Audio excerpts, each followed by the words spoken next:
수고하고 무거운 짐진 자들아 다 내게로 오라. 내가 너희를 쉬게 하리라. 하나님 영이시니 예배하는 자가 영과 진리로 예배할지니라. 알파 오메가 되시는 하나님 아버지, 만물이 생동하는 4월의 첫날 우리를 기도의 동산으로 불러주시니 너무나 감사합니다. 오늘 우리는 보좌 위에 서 계신 어린 양의 몸에 새겨진 죽임당한 흔적을 묵상하고자 합니다. 주님께서 우리를 사랑하셔서 입으신 그 상처가 곧 우리의 생명이 되었음을 이 시간 고백합니다. 이 밤 세상의 헛된 장식에 마음에 뺏겼던 우리를 용서하시고 주를 위해 받은 고난을 영광으로 여기는 정금 같은 믿음을 우리에게 허락하여 주시옵소서. 예배 모든 순서가 주님의 주권만을 높이는 거룩한 산 제사가 되기를 소망하며 우리 주 예수 그리스도의 이름으로 기도드립니다. 아멘.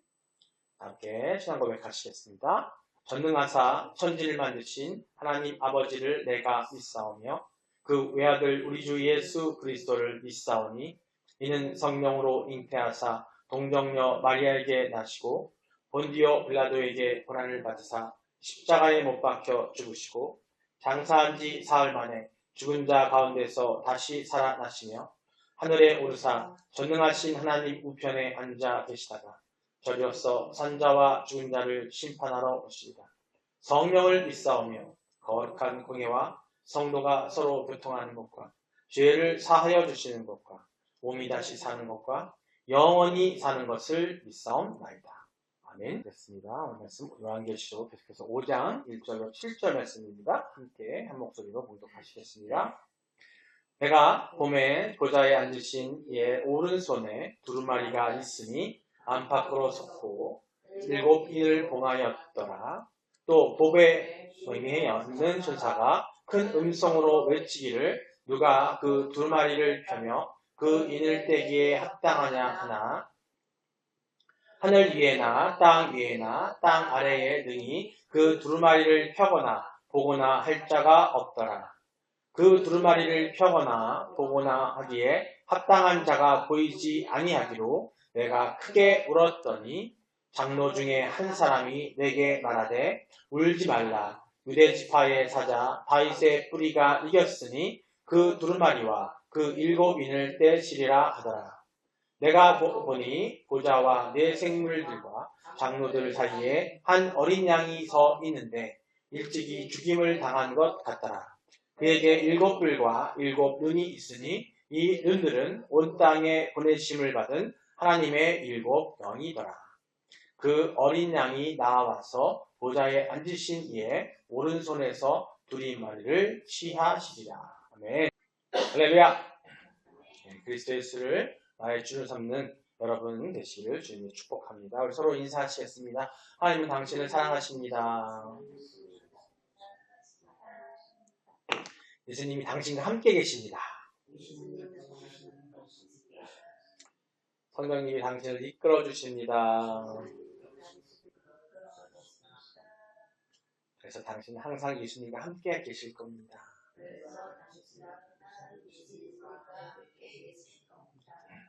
아멘. 세상 사람들은 또 무속을 믿는 분들, 그죠? 이런 분들은 몸에다가 부적을 지니고 하잖아요. 부적. 어떤 사람들 나만의 어떤 그 징크스나 어떤 이런 것 있어가지고 어떤 물건을 나에게 갖고 계시는데 우리 누가 있다고요? 예수 그리스도. 예수님 항상 우리 옆에 보이죠? 안 보이세요? 안 보이지만 계신다고 믿으시는 게 믿음이에요. 네. 예수님 항상 함께 계세요. 그리고 우리의 인생 열차에 제일 앞에서 그 기차에 딱 가지고 운전을 딱 하고 계신단 말이에요. 근데 우리는 그 인생 열차에 그 앞에 운전하고 계신 예수님이 운전하고 계시다고 믿고 또 그분을 따르고 성령으로 믿고 가야 되는데 우리가 그 앞에 운전대를 내가 잡으려고 합니다. 내가 잡으려고 하다 보니까 이게 힘든 거예요. 운전하고 가다가 보면 기차 앞에 막 장애물도 있을 수 있고 문제가 있을 수 있고 인생이 그런데 그걸 내가 해결하다 보니까요. 그냥 어떻게? 예수님을 딱 앞에 앞세우고 가시면 돼요. 그러면은 힘든 게 좀 덜 힘들고요. 힘들어도 결국에는 좋은 결과가 있고요. 그래서 결국에는 하나님께서 계획하신, 그러니까 우리를 위해 계획하신 그 길로 갈 수 있다는 겁니다. 근데요, 막상 닥치면 힘들잖아요, 그죠? 짜증도 나고 화딱지도 하고 뭐 그러잖아요, 그죠? 어떤 일 생길 때. 그런데 하지만 그런 상황들은 인간이기 때문에 어쩔 수 없습니다. 하지만 그런 상황들을 세상이 갖고 있는 그런 우상 덩어리라든지 그런 부적들이 지킬 수 없어요. 예수님 말이 가능한 걸 여러분 믿으시기 바랍니다. 아멘? 네. 오늘 그 예수님이 어떤 분이신지, 어떤 희생을 주셨는지, 하지만 그분이 우리를 위해서 상처받으셨잖아요. 그죠? 특히 이번 주간이 고난주간이고, 그 주간이고, 상처를 받으면서 또 이제 부활절 날 나오게 되고, 오늘 수요일이고 내일 모레 금요일에 날은 예수님 십자가를 못 박히시고, 지금은요, 막 치치당하고 고문당하고 있는 순간이에요. 금요일 날 거기다 언덕을 그 십자가를 쭉 올라가시는 그런 상황 상상해보세요. 내가 그게 됐다는 건 얼마나 아프겠어요. 그죠? 근데 오늘 말씀의 그 포인트 뭐냐면 그런 상처받은 예수님이 그 어린 양 예수님, 순결하고 숭고한 양 예수님이 그 상처야말로 이게 정말 중요한 거라는 거. 그것을 오늘 얘기하고자 하는 겁니다. 그래서 제목 볼까요? 제가 한번 읽을게요. 사랑과 희생의 상처야말로 사라지지 않는 영광의 훈장입니다. 이 사랑과 희생의 상처라는 게 뭐냐면 예수님이 받으신 그 상처예요. 하지만 그 이 상처가 뭐냐면 사랑과 희생의 상처라는 거죠. 그냥 받은 게 아니라는 거 아닌 거예요. 간혹 보면은 우리가 드라마를 봐도 그렇고 여러분이 한번 경험하셨을 거예요. 저희 어머니가 저희 누님이 저도 그렇고 어렸을 때 저희 누님하고 저가 2살 차이인데 7살, 5살, 8살, 6살 때 일을 많이 쳐들었어. 애가 보면 사고 많이 나잖아요. 한 번 저희 어머니가 미용실 하셨었는데 뜨개질 하자 뜨개질 하다가 여러분 알겠지만 그 바늘이 큰 게 있고 대바늘이 있고 코바늘이 있어요. 코바늘 아니면 쇠로 됐잖아요. 그죠? 그거를 두루마리에다 넣으셨는데 우리 누님이 애가 가다가 밟았어. 발바닥에 그거 3분의 1이 박혀 들어간 거예요. 그거 안 빠진다고. 그게 안 빠진다. 아시잖아요. 코바늘이 깎여 있잖아요. 낚시마냥. 그 순간 어머니가 애를 들고서는 병원으로 뛰는데 또 한 번은 뭐냐면 근데 놀다가 또 10원짜리 알죠? 지금 10원짜리 요만했잖아요. 옛날에 10원짜리 지금 100원짜리만 했잖아요. 그죠? 그때 그게 걸렸어요. 걸려가지고 숨을 못 쉬는 거예요. 그래서 그 애를 거꾸로 들고서는 또 병원으로 뛰었어요. 그 양주에 시골에서 의정부 병원까지 뛰어가서 간신히 택시도 그 당시면 벌써 몇 년 전이에요. 그죠? 한참 전에. 저희 누님이 지금 거의 60이 됐으니까, 그죠? 거기서 한 50년 전 얘기란 말이에요. 아시겠지만. 그때였단 말이에요. 근데 제 어린 눈에 그 누나를 들고 뛰는 엄마를 또 전 놔두고 갈 수 없잖아. 어리니까 같이 병원에 갔잖아. 근데 엄마의 그 몸은요 만신창이에요. 시발도 안 신고 뛰어왔어. 그 애를 살리려고. 근데 발바닥에 다 엉망인 거예요. 막 옷도 막 저기 다니는 애 살리기 위해서. 근데 제 어린 눈에 그게 보이더라고요. 이 말씀을 주면서 우리 예수님도 그렇겠다. 이 고난 주간에 그리고 또 십자가에 못 박히시면서도 뭐 때문에? 우리의 죄 때문에 우리를 사랑하셔서 그 십자가에 못 박히신 그 고통을 당하신 거라는 거예요. 오늘 여기 말하는 이 상처, 오늘 요한계시에 나오는 그 상처받고 상처난 그 어린 양, 그죠? 일찍이 죽임을 당한 그 어린 양이 그 상처는요, 무슨 상처? 사랑과 희생의 상처라는 얘기라는 거예요. 오늘 그 얘기를 하고 싶은 겁니다. 그건 바로 사라지지 않는다는 거죠.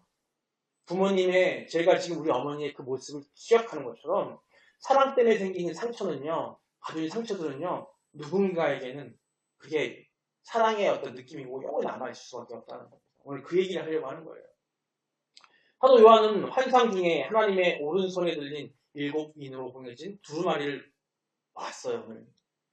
이건요, 인류의 구원과 심판 그리고 역사의 마침표가 될 거듭 말씀이었지만 그런 것들이 기록되어 있는 하나님의 계획이 절대적으로 되는 그런 절대 계획서예요. 이거 말고는 없다는 거죠. 그 계획서 두루마리인데 그런데 그 인을 떼어 역사를 집행할 자가 없어서 요한이 크게 울고 있다고 말씀드렸잖아요. 공포를 울었어요. 장로 중 한 사람이 유대지파 사자가 이겼으니 인을 때리라고 선포합니다. 그런데 요한이 거기를 들어본 것은 사자가 아니었어요. 죽임당한 것 같은 어린 양이 있어요. 웬걸 사자 같은 팍 뛰고 할 거야. 그게 아니었다는 거예요. 지난주에도 말씀을 드렸지만 죽임당한 어린 양, 죽은 것 같은 그런 어린 양이 살아있긴 하죠. 그죠? 그 어린 양이었다는 거예요. 다시 6절을 보면요. 어린 양이 섰는데 일찍이 죽는 것 같더라라고 하고 있습니다. 한번 6절 다시 한번 볼게요. 함께 읽겠습니다. 내가 또 보니 보좌와 네 생물 장로들 사이에 한 어린 양이 서 있는데 일찍이 죽임을 당한 것 같다. 그에게 7뿔과 7눈이 있으니 이 눈은 온 땅에 보내심을 받은 하나님의 7영이다. 아멘. 네. 그 사도 요한이 본 어린 양 그리스도의 모습은요, 지상에서 죽임당한 것처럼 보였다는 거예요. 즉, 보인 거지만 사실은 요한은 알고 있잖아요. 그죠? 제자로서 예수님이 죽임당한 걸 알고 있단 말이에요. 이건 예수 그리스도께서 우리를 위해서 십자가 재단에서 희생하신 것에 관련된 묘사를 하고 있는 거, 이 표현을 하고 있는 겁니다. 다시 말해서 주님의 희생의 흔적은요, 영광스럽게 변모된 몸을 가지신 하늘나라에서도 없어지지 않고 남아 계시는 주님을 보는 그런 이로 하여금 이제 보는 사람은 하여금 그것을 알아볼 수 있을 정도였다는, 그만큼 흔적이 남아 있었기 때문에 그게 이제 영광스럽게 느껴졌다는 거예요. 그냥 제가 아까 말씀드린 것처럼 처절함이 아니라 지금 이 순간 제가 어머니가 쓰던 상처가 그때 힘들었던 엄마 상처가 너무 괴롭고 힘들었을 것 같은 이게 아니라 저는 그 상처 때문에 우리 누님하고 저도 제가 말씀한 대로 저도 못지않게 말썽을 불렀기 때문에 저희 어머니는 고생하셨어요. 아버지는 항상 군대에 있다 떼어줬고 했었는데 그런 것들이 사실은 저희 가족뿐만 아니라 우리 아이를 키우고 계셨던 그 분들이 다 겪으셨던 거란 말이에요. 이게 때 막 난리도 아니잖아요. 네, 네. 저희 딸은요, 저희 두 부부가 이렇게 데리고 놀다가 잘못 빨대기가지고 팔이 빠져가지고 팔이 막 이상해져가지고 응급실 시간 갈 때도 있었어요. 그러면 순간 난리가 나요, 그죠? 하지만 그 순간 내가 다친 것도 모른다는 거예요. 하지만 지금 생각해보면 그게 그 사랑이 나한테 느껴지고 있잖아요. 바로 지금 그게 그런 거예요. 요한이 지금 바라봤더니 죽은 것 같은 그 어린 양이었는데 그 어린 양이 모습이 보였다는. 하지만 그게 나로 하여금, 요한으로 하여금 어떻게 보였어요? 그게 정말 사랑이고 영광스러운 훈장을 보였다는 겁니다. 그 얘기를 하고 있는 거예요. 마태복음 17장 2절 한번 볼게요. 함께 읽겠습니다. 시작. 그들 앞에서 변형되사 그 얼굴이 해같이 빛나며 옷이 빛과 같이 휘어졌더라. 아멘. 이거 마태복음에 나오는 이게 뭐냐면요. 이게 어떤 묘사일 것 같아요?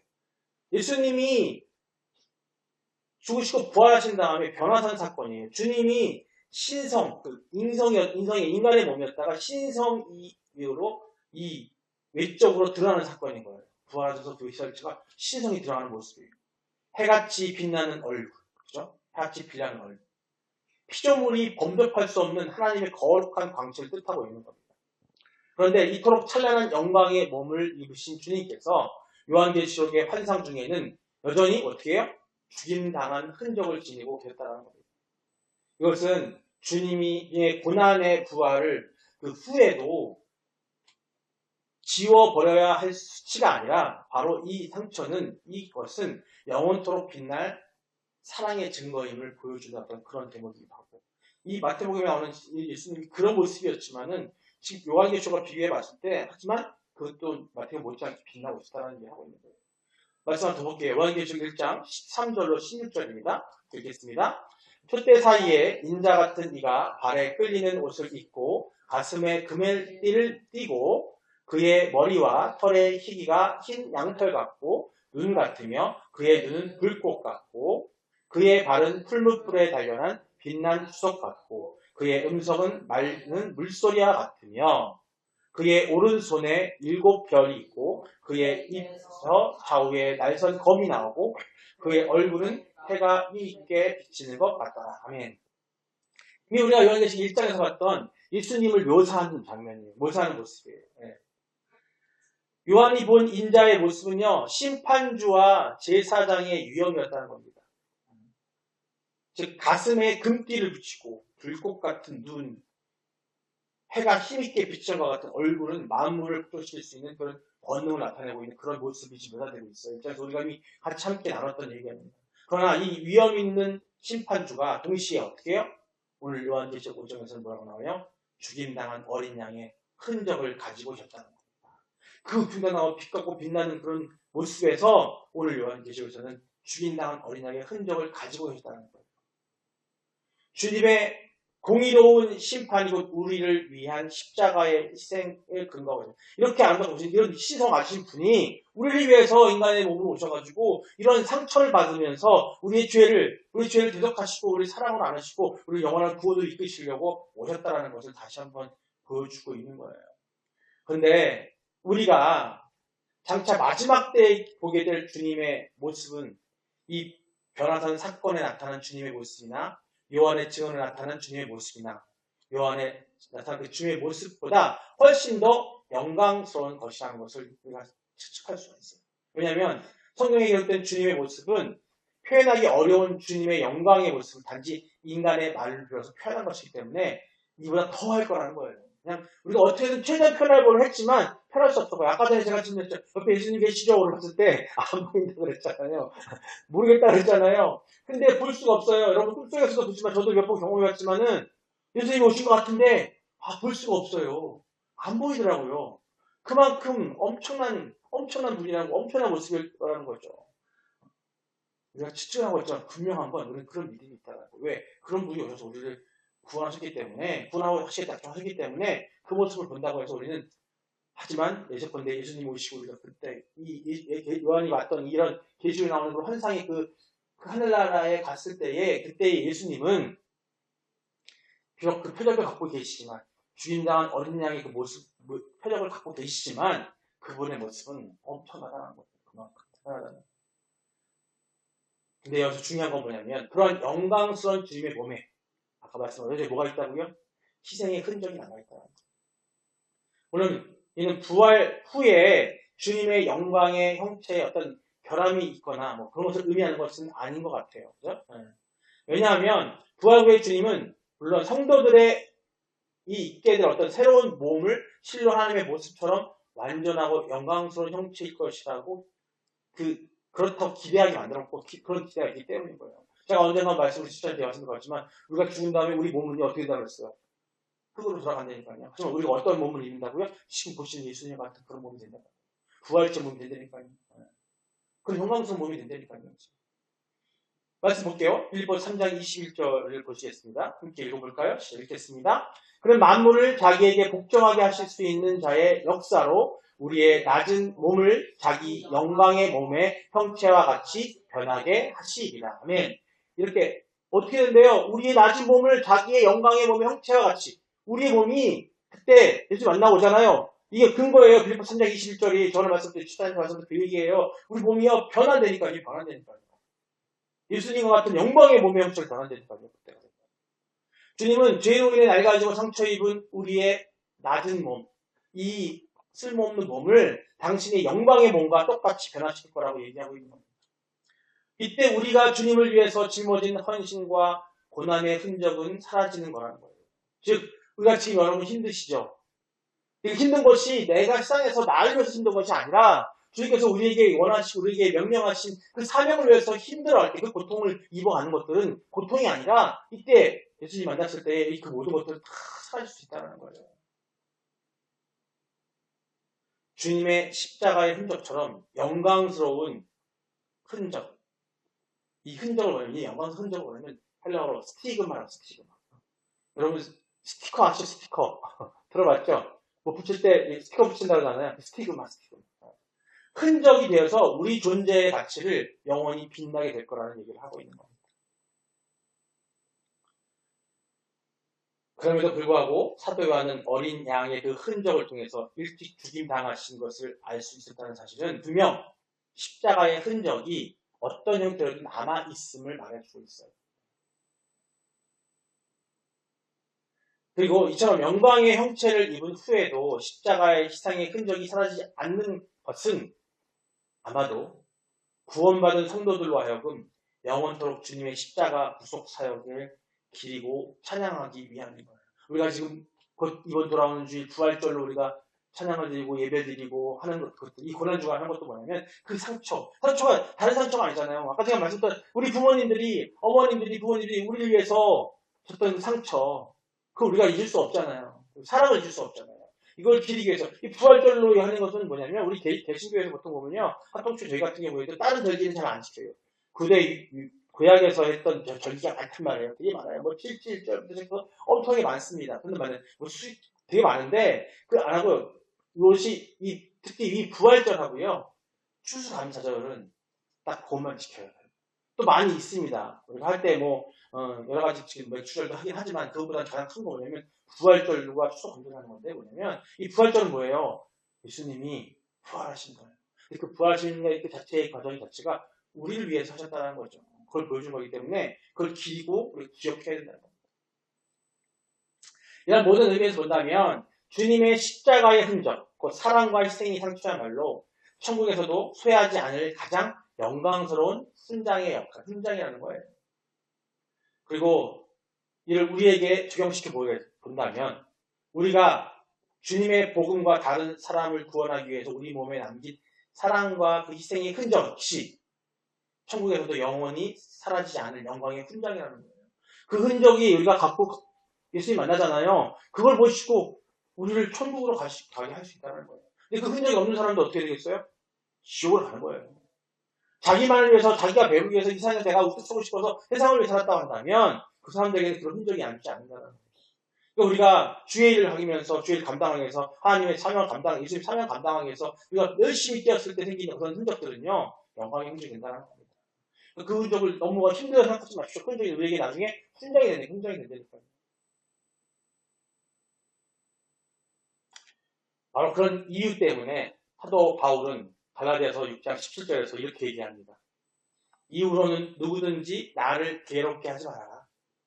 내가 내 몸에 예수의 흔적 가졌다. 이렇게 고백하는 거예요. 이건 얼마나 대단한 고백이에요. 이렇게 고백할 수 있다는 거는 자기가 얼만큼 예수 그리스도의 사명을 위해서 얼마큼 살았는지를 자기 스스로가 확신하고 있는 겁니다. 우리도 이렇게 고백할 수 있어야 돼요. 이건 누구든지 날 괴롭히지 마세요.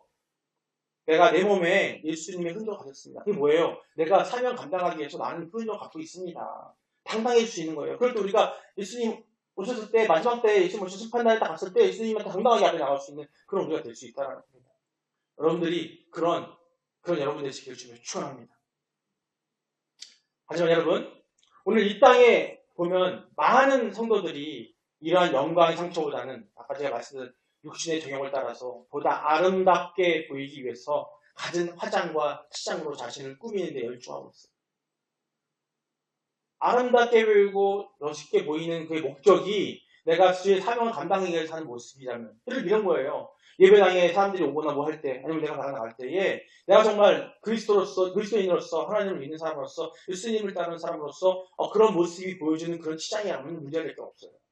하지만 세상에서 내가 돋보이기 위해서 내가 세상에서 어떤 사람들은 유혹받기 싶어서 하는 그런 치장이라고 한다. 그 잘못된 치장이라고 말하는 겁니다. 자신을 꾸미는 열중하는 그런 모습. 그러나 하나님께서는 일찍이 이런 자들을 향해서 그들의 모든 장식은 반대없이 사라지고 대신 그 정수리에는 딱지가 생기고 화려하게 가꾼 피부와 얼굴은 수처럼 검게 되고 값비싼 향수를 뿌린 채 몸에서는 어떻게 악취만이 진동할 거라고 말하고 있습니다. 그건 우리는 못 느껴요. 하지만 주님은 아세요. 우리가 아무리 아름답게 꾸미고 있다 할지라도 거기에는 악취밖에 안 나온다는 얘기를 하고 있습니다. 이사야 3장 16절 24절인데요. 좀 긴데 한번 같이 읽겠습니다. 함께 읽겠습니다. 여호와께서 또 말씀하시되 시온의 딸들아 이 교만하여 느린 목 정을 통하는 눈으로 다니며 아기작거리며 걸으며 발로는 쟁쟁한 소리를 낸다 하시도다. 그러므로 주께서 시온의 딸들의 정수리에 딱지가 생기게 하며 여호와께서 그들의 하체가 드러나게 하시리다. 주께서 그 날에 그들의 장식한 발목, 고리와 머리의 망사와 반달 장식과 귀고리와 팔목 고리와 얼굴 가리개와 화관과 발목 사슬과 띠와 향압과 호신부와 반지와 코 고리와 예복과 겉옷과 목도리와 손주머니와 손골과 세마포 옷과 머리 수건과 너울을 제하시리니 그때에 썩은 냄새가 향기를 대신하고 노끈이 띠를 대신하여 대머리가 숱한 머리털을 대신하고 굵은 배 옷이 화려한 옷을 대신하고 수치스러운 흔적이 아름다움을 대신할 것이다. 아멘. 이렇게 바뀐 이런 모습일 거라는 겁니다. 이런 흔적은 아니라는 거예요. 이런 흔적은 세상을 위한 흔적을 우리가 쌓고 있지 않다 생각해 보셔야 돼요. 내가 하는 세상에서 하는 하나하나의 일이 한번 생각해 보세요. 자식이 부모한테 막 대들고 화내는 일, 물론 잘했다고 하지만 큰일 내는 일, 또 부모가 자식한테 자기 생각만 강요하면서 막 화내는 일, 아니 주변 사람들한테 내가 막 의의를 부리고 화를 내는 일, 내 당당한 어떤 이야기를 던질 때에 차분히 던져서 내 얘기에서 전이하면 되는데도 불구하고 먼저 노하기를 더디하라고 말씀하는데 화내는 모습들, 이런 모습들 가운데 내가 바로 어떤 옷을 입고 있는지, 세상의 옷을 입고 있다는 거예요. 내가 새 옷을 치웠죠. 내가 강하게 보이면 그들이 약하게 보이고 내가 이길 수 있을 것 같다? 아니라는 거죠. 그렇게 했을 때 사실은 진정한 승리로 진정한 얻어내는 일을 받지 않아요. 오늘 이 말씀 24절까지 이사야서 말씀 같은 경우는요. 하나님께서는 시온의 딸들이 교만하여서 온갖 화려한 장신구를 발목, 고리, 망사, 귀걸이, 그것을 치장하고 보시고 엄중히 심판하시는 그런 장면입니다. 향기 대신 뭐가 난대요? 썩은 냄새가 난대요. 화려한 옷 대신에 굵은 베옷을 입게 될 것이고 하나님이 없는 인간의 외적 아름다움이 얼마나 일시적이고 결국에는 부패하여 사라질 것인지를 경고하는 말씀입니다. 따라서 우리가 영원한 아름다움과 영광을 얻기 위해서는 원한다면 이처럼 허망한 육신의 장식을 버리고 오히려 진리의 아름다운 행실로 단장해야 된다. 주님과 이웃을 위한 수고와 봉사와 희생의 삶을 살아가야 할 것입니다. 말씀 한번 볼게요. 베드로전서 3장 3절로 4절입니다. 함께 읽겠습니다. 너희의 단장은 머리를 꾸미고 금을 차고 아름다운 옷을 입는 외모로 하지 말고 오직 마음에 숨은 사람을 온유하고 안정한 심령이 썩지 아니할 것으로 하라. 이는 하나님 앞에 값진 것이니라. 아멘. 진정한 아름다움은 마음에 숨은 사랑, 즉 속사람의 단장에 있다는 겁니다. 온유하고 또 안정한 심령, 고난 중에도 하나님의 주권을 신뢰하는 믿음에서 나옵니다. 세상의 장식은 썩어 없어지지만 주를 위해 헌신하며 빚어진 성도의 성품과 흔적은 하나님이 보시기에는 어떻게 가장 값진 영원한 보석으로 보이신다. 그래서 정말 어떤 보석을 간직하고 달고 다녀야 될지는 여러분 기억하셔야 될 것 같아요. 이런 점에서 한 예화를 말씀을 드릴게요. 한 멕시코에 한 신부가 있었는데요. 이 이야기가 아주 감동적인 사례 중에 하나이기도 합니다. 하나님이 그 사람 이름은 세르지오라는 신부였어요. 이 신부님은요, 길거리에 버려진 아이들을 돌보기 위해서 뭘 했냐면 그 멕시코에서 신부님하고 진짜 어울리지 않는 일을 해요. 돈을 많이 벌고 해야 되기 때문에. 뭐라면 레슬링이에요, 레슬링. 레슬링 아시죠? 옛날에 우리 시사님 두 분 기억하시죠? 옛날에 그 김일라하고 여건부 기억하십니까? 혹시? 기억하시죠? 네, 저 어렸을 때 봤던 게 기억나는데 그 레슬링을 하는 거예요. 요새는 많이 줄어들었는데 프로레슬링 아니잖아요, 그런 거. 그걸 하면 돈을 좀 많이 벌 수 있었던 것 같아요. 그래서 레슬링 시작해서 자신의 신분을 감추기 위해서 그 링에 올라가서 언제나 가면을 쓰고 있대요. 그래서 황금 가면의 사나이로 더욱 유명해진 그는 이런 레슬링으로 경비를 마련해서 26년 동안. 어떻게 보면 26년이면 지금 이게 옛날 얘기니까 그렇죠. 지금 한평생이에요. 그죠? 성인이 돼서 26년이면 오랜 기간이에요. 무려 1,500명이 넘는 아이들을 키워서 훌륭한 사회인 신앙인으로 만들었다고 합니다. 그러니까 그 후에도 이 신부님은 노령에도 불구하고 나이가 들어서까지 이 경비 마련을 위해서 링에 올라갔을 정도로 대단한 열정을 가지고 하는 일을 했다고 합니다. 이 때문에 그분의 온몸과 뼈에는 성한 곳이 없었다고 해요. 하지만 우리는 압니다. 그분의 그 상처야말로 가장 아름다운 훈장이 돼서 마지막 때에 부활한 후에도 천국에서 영원히 남아있을 거라는 거예요. 그 상처는 영광의 상처고요. 영광의 훈장이고요. 아름다운 사랑의 증표라는 겁니다. 보세요. 우리 우리 작은 교회들 목사님들, 저희 교회 목사님들 중에서 항상 이 앞에서 일하신다고 말씀드렸잖아요.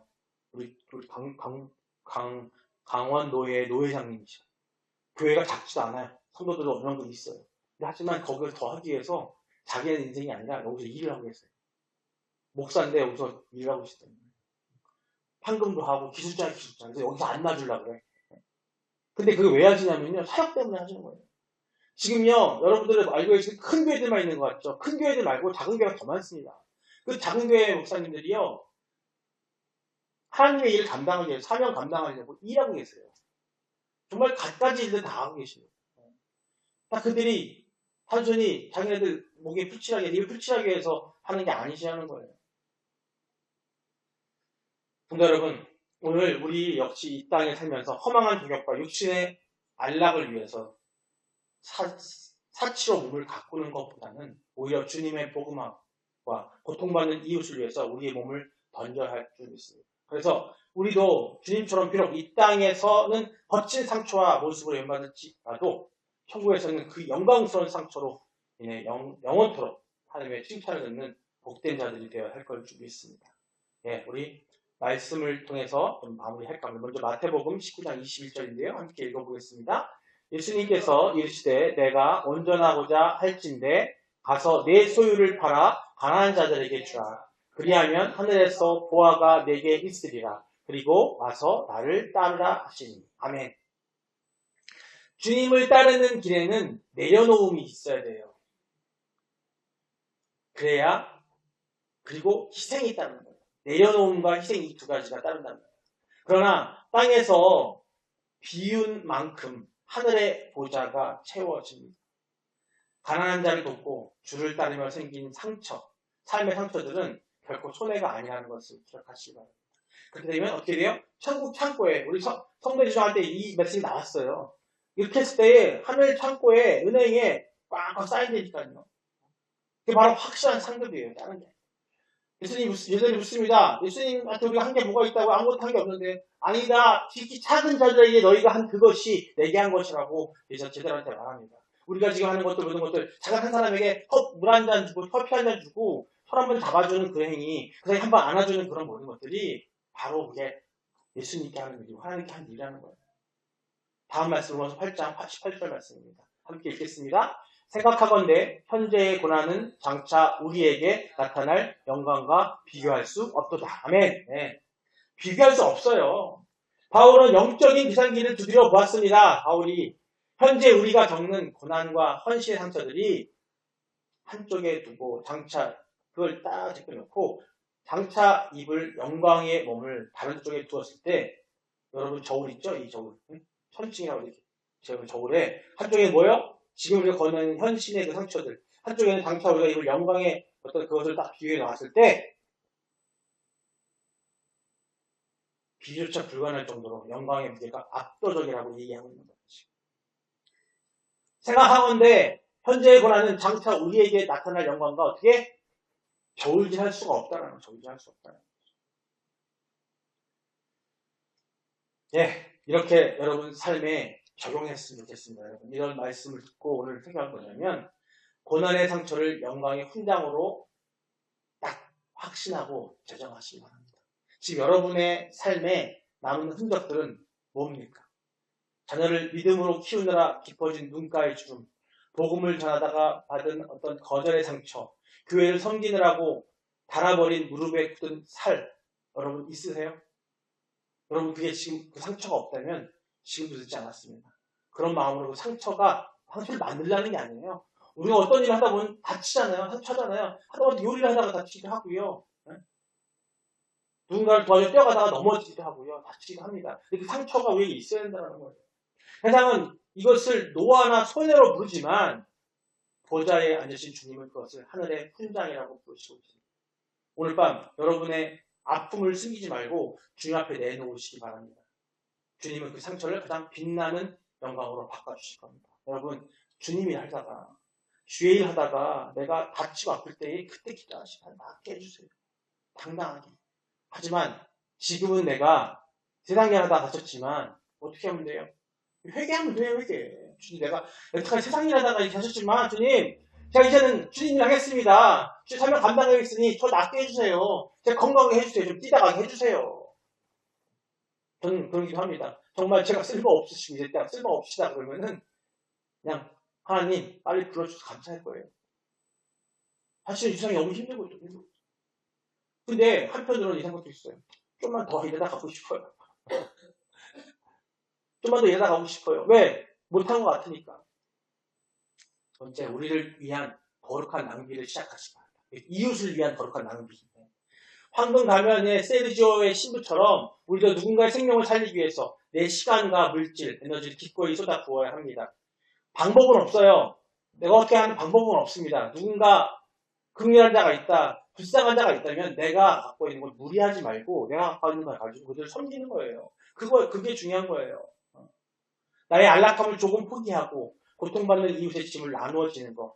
결코 헛된 수고가 아니라는 거. 이번 한 주간 내가 주님을 위해서 어떤 흔적을 남길 것인가 고민하며 구체적으로 나누는 않는 그런 성교의 자리로 한 걸음 나가는 여러분들이 되시길 축원합니다. 마지막으로 보석보다 빛나는 속사람을 단장하시기 바랍니다. 거울 앞에서 외모를 가꾸는 시간만큼 말씀의 거울 앞에서 영혼을 가꾸는 시간을 갖추죠. 딴 게 아니에요. 거울 앞에서 내가 멋있게 하고 이쁘게 하고 화장하는 그 시간만큼 말씀의 거울을 묵상하는 시간을 많이 가지자는 거예요. 비싼 옷하고 장신구 그런 시간 내면 낡고 냄새나지만 주님을 닮아가는 그런 온유하고 안전된 심령은 천국에서 쇠하지 않는 영원한 아름다움이라는 겁니다. 세상의 책을 보고 세상의 정의를 보고 세상의 뜻을 보는 것보다 우리 스스로가 말씀을 통해서 우리를 단장해 나가는 것이 주님의 감당에 충분한 어떤 그런 사람으로 건너갈 수 있습니다. 예, 우리 같이 이 시간 기도하기 원합니다. 이렇게 오늘 기도를 통해 기도할 텐데요. 이렇게 기도했으면 좋겠습니다. 먼저 첫 번째, 십자가의 흔적을 사모하는 삶을 살게 달라 기도하시기 바랍니다. 우리는 그동안 상처 없는 인생을 편안한 신앙생활만 꿈꾸지 않았습니까? 그러나 보좌의 어린 양은 상처 입은 모습이었습니다. 주님, 이제는 복음을 위해 손해보는 것을 두려워하지 않게 하시고 내 삶에 예수의 흔적을 남기는 것을 가장 큰 영광으로 여기는 그런 우리가 내가 되게 해달라고 우리 주여 함께 하고 기도하시겠습니다. 주여! 주여! 주여! 하나님 아버지, 화려한 세상에 시장에 눈이 멀어 십자가의 좁은 길을 외면했던 우리를 용서하여 주시옵소서. 나를 용서하여 주시옵소서. 사도 바울처럼 내 몸에 예수의 흔적을 하는구나 고백하는 담대한 믿음을 우리에게 허락하여 주시옵소서.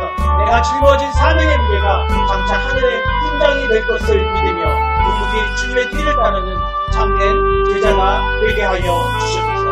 아버지 원합니다. 제자가 된다게 하여 주시옵소서. 이제 두 번째 기도를 드리겠습니다. 헛된 장식을 버리고 내 헛된 장식을 버리고 속사람을 단장하게 달라고 기도하시기 바랍니다. 세상은 자꾸만 우리에게 공고심을 부끄러워 유혹합니다. 그렇게 해야 된다고 얘기합니다. 그렇지 않으면 나를 생각하지 않겠다고 합니다. 그러나 주님은 우리를 중심에 보십니다. 사라진 음식의 장식에 마음 쏟지 않고 온유하고 안정한 심령으로 우리 속사람을 단장하게 해달라고 하나님 보시기에 가장 바뀐 믿음의 성품을 갖추어 나가는 동네 후배교회 성도들 우리 파라디오스 교회 성도들이 되게 해달라고 우리 다같이 주여 한번 기도합니다. 주여! 아버지 하나님 진리의 성령님이시여 우리 마음을 다스려 주시옵소서. 우리 마음을 이끌어 주시옵소서. 세상의 유행과 사치에 흔들리지 않게 하여 주시고 주님 닮은 인격과 거룩한 행실로 우리 자신을 단단하게 하여 주시옵소서. 겉사람은 낡아지나 우리의 속사람은 날마다 새로워지게 하시고 우리 앞에 섰을 때 부끄러움 없는 거룩한 신으로 단장되게 하여 주시옵소서. 아버지 감사드립니다. 마지막으로 기도합니다. 우리 동네교회 우리 파라디오스 교회를 통해서 함께하는 우리 모든 성도들의 그 환우들과 고난받는 지체들을 위해 기도하시기 바랍니다. 우리 교회 안에 몸과 마음의 상처로 심한 자체 지체들을 위해 기도하시다. 질병으로 술따구니 않는 환우들, 그 눈물로 가슴에 멍이 든 성도들을 위하여 주시고 그 상처가 결코 헛되지 않음을 주님이 하늘의 훈장으로 예비하고 일심을 확신하게 해달라고 또 치유의 감선으로 그들에 갚아달라고 우리 성도들의 이름을 부르며 간절히 기도하시기 바랍니다. 우리 주여 한번 부르고 기도하겠습니다. 주여! 사랑하는 주의 하나님이시여 오늘 상처 입은 어린 양의 모습으로 우리 곁에 오셔서 시들의 아픈 곳을 만져주시옵소서. 질병과 고난으로 새겨진 그들의 흉터가 주님의 손길을 닿을 때 영광의 반지를 되게 하여 주시옵소서. 원하는 자리가 변하여 찬송의 자리가 되게 하시고 우리 몸의 꿈에게 서로 상처를 입으며 함께 영원히 나라가 하여 것을 거룩하게 되게 하여 주시옵소서. 아버지여 우리 이영수 지사님의 기도드립니다. 아버지 허리가 아프고 힘들고 힘들어하고 있습니다. 최근에 또 많은 일들이 있고 어려운 것들을 공유하는 허리가 아프고 마음이 힘듭니다. 아버지여 어루만져 주셔서 주의 감당하기에는 큰 비용을 깨닫게 하시고 이 모든 것들 위해서 주의 말씀을 잡고 이겨나갈 수 있는 지혜를 허락하여 주셔서 아픕니다. 허리가 너무 아픕니다. 주님의 손길을 얻으셔서 그 허리를 꼭 낫게 하시고 허리를 오는 다리 저림과 모든 것들이 주의 풍요를 끄는 역사에 하여 주셔서 이번 이정훈 목사님 기도드립니다. 아버지여 수업을 보냈으면서 아버지여 또 생계를 이어나가고 있고 아버지 힘든 가운데 형제들의 건강을 다스리면서 오늘 먹고 있습니다. 아버지 모든 것들이 이해할 수 있게 해주시고 그 안에서 어떤 모든 것들 깨어서 이런 모든 것들이 주님의 감당하는 영광이 분명히 그렇게 나타내 주시고 그에게 힘을 허락하여 주셔서 마음을 얻어주시고 마음이 허락하고 그렇게 나갈 수 있도록 아버지 역할을 주시옵소서 성품을 이끌으시고 성령의 역사로 통해서 가능함을 성장하고 모든 일을 할 수 있게 해주셔서 우리 주 자녀를 믿어드립니다. 아버지가 교회의 사상으로서 모든 걸 맡아야 합니다. 가정을 맡아야 합니다. 교회에서 기도하고 있습니다. 그에게 아버지 건강을 허락하여 주시고 강한 마음을 허락하여 주셔서 이 땅에서 모든 것들을 아버지 주님께 생각하게 하여 주셔서 자기 알고가 뿐이 아니라 오직 주님의 법을 이해하는 그런 자로서 역할을 감당하게 하여 주셔서 우리 아이들 우리의 공들이 됩니다. 이 아이들 아직 어리고 아버지 나오시만 오직 주님 안에서 거하게 하여 주시고 살아나가며 있을 때에 오직 주님 안에서 나타나시고 우리 꿈을 안 들어갈 때에 아버지 주의 나라를 이루는 그런 꿈을 안 주셔서 그런 모든 것들이 주 위에 하는데서 내 마음의 행복이 지금부터 영원히 근적이 하나님의 사랑의 행복이 되게 하시고 하나님의 영광의 행복이 되게 하셔서 나중에 그것이 영광으로 거듭나는 아이들이 되게 하여 주셔서 아버지 이 자리에 못하는 우리 지사들도 있습니다. 교사님도 있습니다. 아버지 또 함께하는 모든 가족도 많이 있습니다. 그래서 가운데 역사를 주셔서 그들에게도 상처가 있는 모든 것들이 아버지 새로운 상처가 아니라 주님을 아는 상처가 되게 하시고 역사의 상처가 있다 할지라도 그들에게 회개하는 역사가 일어나서 그들이 오직 하나님 돌아와서 그들은 새로운 상처도 회개할 때마다 그것이 주님의 사명을 위해서 주님의 의를 위해서 생각하는 상처가 되게 하셔서 아버지 그들이 더욱더 밝고 명랑한 삶을 살 수 있도록 아버지 상처를 끌어안져 주시옵소서 이 모든 것 주의 나라와 이르고는 우리들의 모두에게 된 것을 믿사옵니다. 우리 붙잡아 주셨고 역사하여 주시옵소서 감사드립니다. 예수님의 이름으로 기도드립니다. 감사합니다.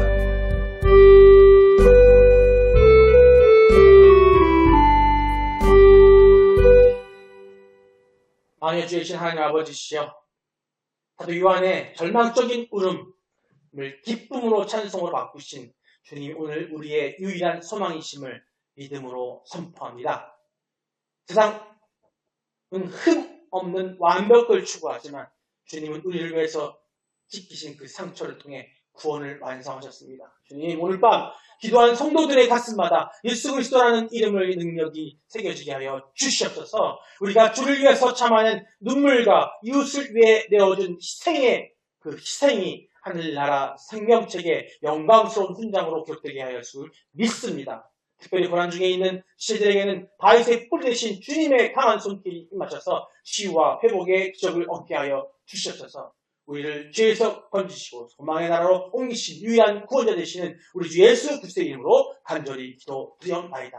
아멘. 같이 주님 가르쳐주신 기도로 예배하도록 하겠습니다. 하늘에 계신 우리 아버지여 이름이 거룩히 여김을 받으시오며 나라의 임하옵시며 뜻이 하늘에서 이룬 것 같이 땅에서도 이루어집니다. 오늘 우리에게 일용할 양식을 주시옵고 우리가 우리에게 죄진 자를 사하여 준 것 같이 우리의 죄를 사하여 주시옵고 우리를 시험에 들게 하지 마시옵고 다만 악에서 구하시옵소서. 나라와 권세와 영광이 아버지께 영원히 있사옵나이다. 아멘. 주님 감사합니다.